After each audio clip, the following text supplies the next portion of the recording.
Hi, it's Barbara Ireland, another Mind Loop Insight. And today it's about asking, the power of asking, and how difficult it is to ask for what we want or need. Yesterday, a good friend of mine called uh, in a conundrum because he was offered an opportunity, but if he took it, it would not allow him to do something else that's important to him. And as we talked it through, we found out that the opportunity was really important. And all that needed to be changed was a matter of a 30-minute time window between the two of them.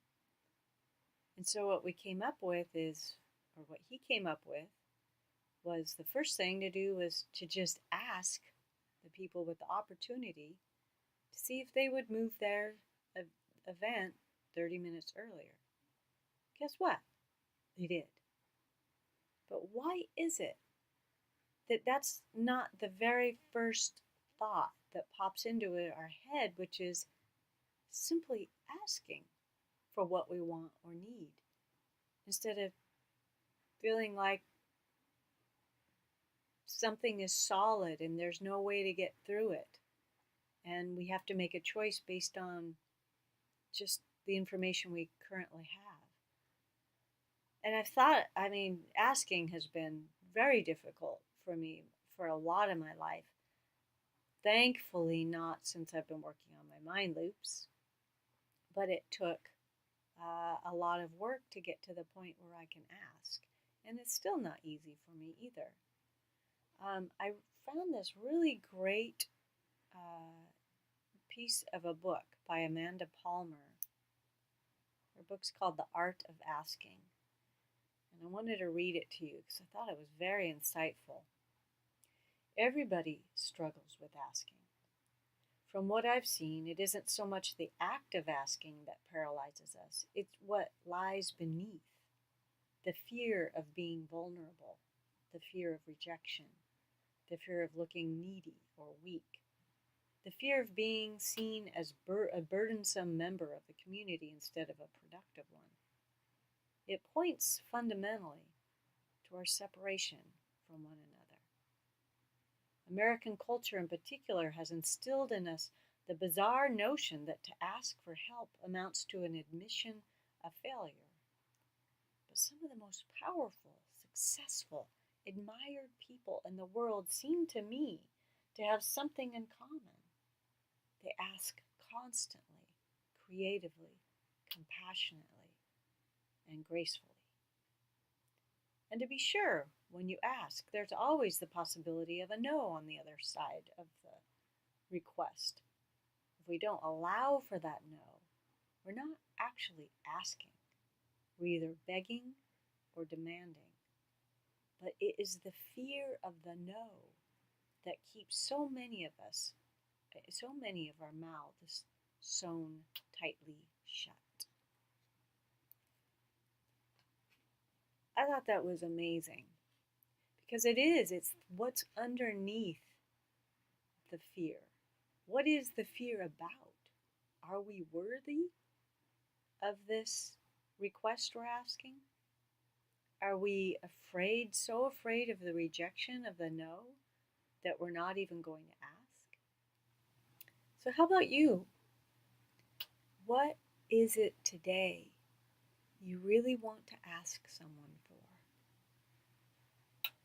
Is it for time, money, love, attention, to listen better, to go somewhere with you, for a phone number? What is it that you want or need, that you really need to step up and ask for? I just say go for it. As long as you're prepared for a no, then it's no big deal. Just be prepared for the no. I said just be prepared for the no. I realized the just made it sound easier than it is. This is not easy. I get it totally. And in fact, I'm going to end this video by asking you for something. I want to get my book out to as many people as possible.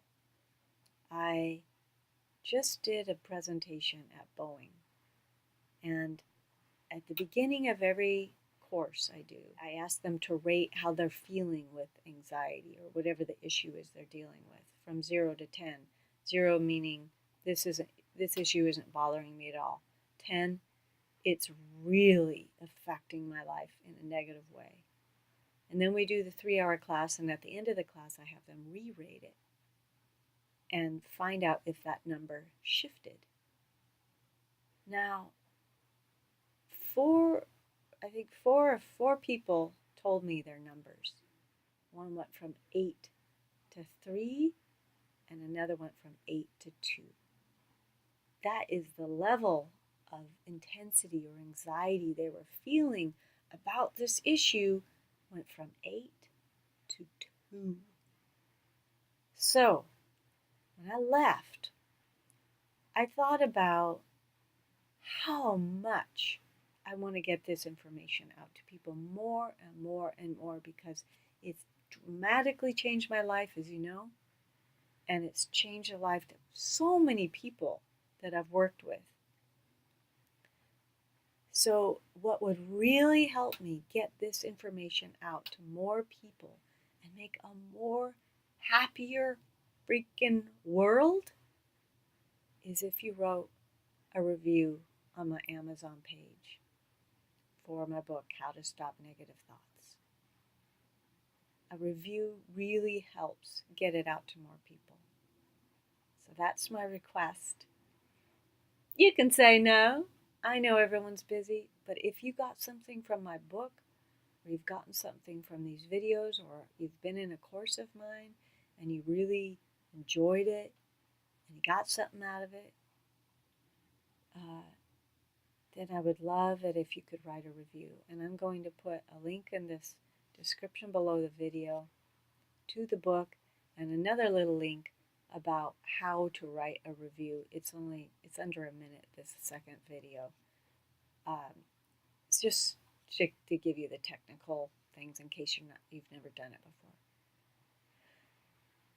See, I did it. So you get to go ask for something now today. And if there's something I can do for you, please